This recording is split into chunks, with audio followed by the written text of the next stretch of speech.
Hey guys, welcome back. Guys, episode 3 dari Hawkeye yang kalian tunggu-tunggu udah rilis ya. Ceritanya melanjutkan kisah di episode 2 kemarin, di mana si Clint sama Kate ketangkep sama gerombolan tracksuit mafia. By the way guys, ini video udah pasti mengandung spoiler ya, namanya juga alur cerita. Baiklah, tanpa berlama-lama di intro, gue langsung aja bahas alur cerita dari episode 3 ini. Tapi sebelum gue mulai, yang belum subscribe, monggo di subscribe. Yang udah, makasih ya. Di awal cerita kita flashback ke tahun 2007. Kita diperkenalkan dengan seorang gadis cilik bernama Maya. Si Maya ini menderita bisu ya guys. Dia terlihat kesulitan membaca mulut sang guru ketika menerangkan pelajaran. Tapi itu tidak memutuskan semangatnya. Dia mengerjakan tugas dengan bagus. Sang guru pun terkagum sama pencapaian Maya ini. Setelah itu kita melihat Maya dan pamannya sedang berbincang-bincang. Si Maya nanya ke pamannya, kenapa dia nggak dimasukin ke sekolah khusus orang seperti dia. Sang paman hanya menjawab kalau Maya ini unik, nggak ada yang seperti dia. Oleh sebab itu nggak ada sekolah semacam itu. Di adegan berikutnya kita melihat Maya yang ikut latihan karate. Sang paman menasehati Maya, kalau gede badan bukan jaminan menang, tapi kecepatan. Lawannya Maya meremehkan si Maya karena melihat sebelah kakinya Maya yang ternyata adalah kaki palsu guys. Nggak tega juga kita lihat kondisi Maya ini. Tapi guys, si Maya berhasil mengalahkan tuh lawan karena dia meniru gerakannya tadi. Setelah tumbuh gede, si Maya ini terlihat sudah jago dalam bertarung. Nah guys, pada suatu hari si Maya sedang berjalan ke tempat pamannya. Dia melihat ada penyerangan di tempat pamannya tersebut. Penyerangan dilakukan oleh Ronin. Si Ronin menghabisi seluruh orang di dalam tempat tersebut, termasuk pamannya Maya. Maya menyaksikan kejadian ini. Dia telat membantu sang paman. Sang paman akhirnya menghembuskan nafas terakhirnya. Di adegan berikutnya kita kembali ke masa kini ya guys, di mana Hawkeye dan Kate telah menjadi tawanan tracksuit mafia. Mereka berdua disiksa dengan menaiki kuda poni anak-anak. Kocak siksaannya, tapi memalukan juga ya guys. Bukan hanya itu, salah satu anggota malah curcol ke Kate mengenai ceweknya. Dia lagi berantem sama pacarnya dan minta nasihat Kate. Asli, ini kelompokan kocak amat. Setelah itu, Maya tiba di lokasi atau yang sekarang dikenal dengan nama Echo. Dia membuka ikatan Clint dan mengira Clint ini bisu juga. Tapi ternyata tidak. Si Clint ini telinganya agak rusak ya, gara-gara bertarung bersama Avengers. Jadi dia butuh alat bantu dengar. Si Maya berbicara sama Clint dengan bahasa isyarat, tapi Clint nggak ngerti. Jadi dia ditranslate sama Kazi. Clint pun menjelaskan kalau Kate ini bukanlah sang Ronin. Lihat aja umurnya, masih bocah.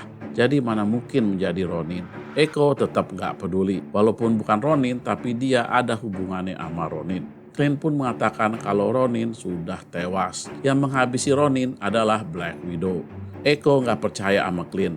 Tapi Clint pun menegaskan kalau dia ada sewaktu Ronin tewas. Echo mendadak mencekik Kate. Kate pun langsung bilang kalau dia memakai itu kostum supaya nggak ada yang mengenalnya sewaktu di tempat lelang tersebut. Kazi langsung melerainya. Melihat ini, Clint langsung melepaskan diri dari ikatan dan kabur. Mereka semua mengejar Clint, sedangkan Kazi tetap menjaga Kate. Clint kabur dengan lincahnya. Dia kemudian dihalang oleh Echo. Si Echo ini bertarung gesit bet. Clint mencoba mengimbangi dan akhirnya dia kena tendangan keras di wajahnya dan membuat alat bantu dengarnya terlepas. Echo langsung menghancurkan tuh alat. Clint kabur lagi dan berhasil mengambil busur dan anak panahnya. Pertarungan babak kedua pun dimulai. Karena Clint udah ada senjata aslinya, maka dia bisa menahan Echo menggunakan anak panah. Setelah itu dia meloncat ke bawah sambil membuka ikatan Kate dengan panahnya.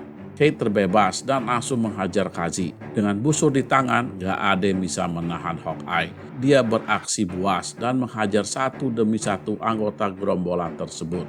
Setelah itu mereka berdua kabur keluar dan mencuri salah satu mobil tracksuit mafia. Clint menyuruh Kate nyetir, tapi ternyata Kate nggak bisa guys. Kok bisa begitu ya? Ya udah terpaksa Clint yang nyetir. Mereka dikejar oleh tuh mafia. Clint ini nggak bisa dengar sama sekali ya guys, akibat alat bantu dengarnya yang rusak. Dia bilang ke Kate untuk hati-hati menggunakan anak panahnya. Karena itu bukan anak panah biasa. Setiap panah memiliki keunikannya sendiri. Si Kate pun menggunakan tuh panah tanpa mengetahui apa keunikannya. Ada yang mengeluarkan semacam slime, ada yang mengandung peledak, dan ada yang biasa aja kayak panah mainan anak-anak. Mobilnya Echo berhasil menyusul mereka. Hawkeye sibuk menahan anak buah Echo. Kate menggunakan kesempatan ini untuk mengambil busurnya yang dia lihat di belakang jok, dan kemudian memanah gas ke dalam truk mobil. Di depan jalanan macet, jadi Clint berhenti dan akan bertahan di situ. Dia menyuruh Kate untuk menembak ke atas dengan target truk yang datang. Kate bingung, apa gunanya nembak ke atas menggunakan panah biasa?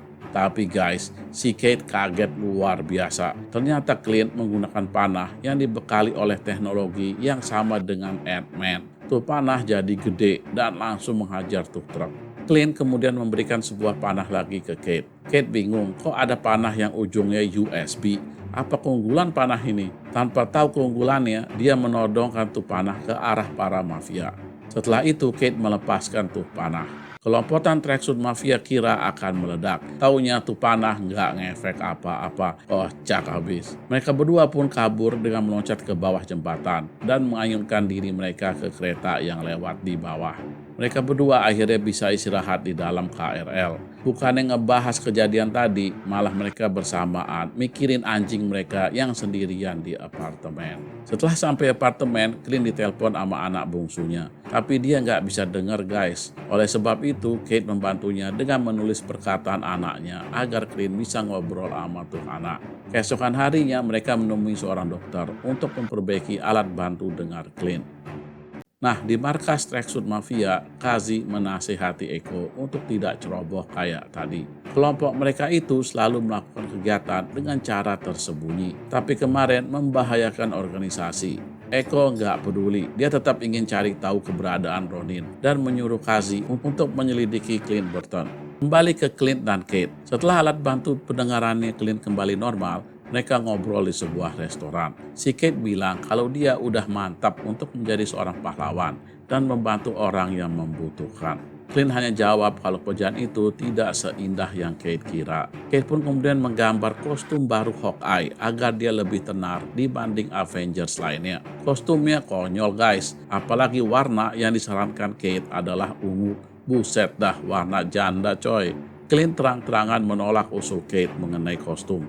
Dia udah pas dengan apa adanya. Setelah selesai makan, Clint menjelaskan ke Kate kalau tracksuit mafia ini termasuk organisasi besar. Dan Maya atau Echo bukan bos besarnya. Masih ada bosnya lagi yang lebih serem.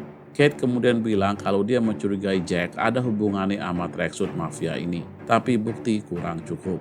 Oleh sebab itu, dia menyarankan mereka berdua untuk menyusup ke apartemen ibunya untuk menyelidiki lebih lanjut.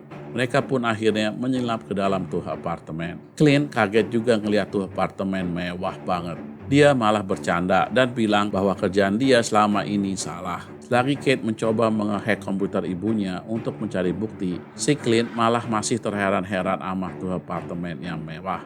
Dia pergi menelusuri ke dalam apartemen. Di tengah jalan dia dihadang oleh sebuah pedang yang sepertinya itu adalah pedangnya dia sendiri dulu, yaitu pedang Ronin. Sang pemegang pedang adalah Jack. Loh, kok Jack bisa ada di apartemen itu? Apa dia juga nyusup? Mencurigakan emang nih orang. Ya begitu deh guys, akhir cerita dari episode 3 ini. Penasaran kita ya sama keberadaan Jack di situ. Dan apakah Jack akan berduel sama Hawkeye? Nah, untuk kelanjutan ceritanya kita harus bersabar nunggu episode 4 yang akan tayang minggu depan. Jadi jangan lupa tonton terus Filosofi Film dan dukung kami dengan klik subscribe, like, and share. Thank you for watching and see you on my next video. Jangan lupa tonton video kita yang lain ya guys. Dan jangan lupa klik subscribe. See you.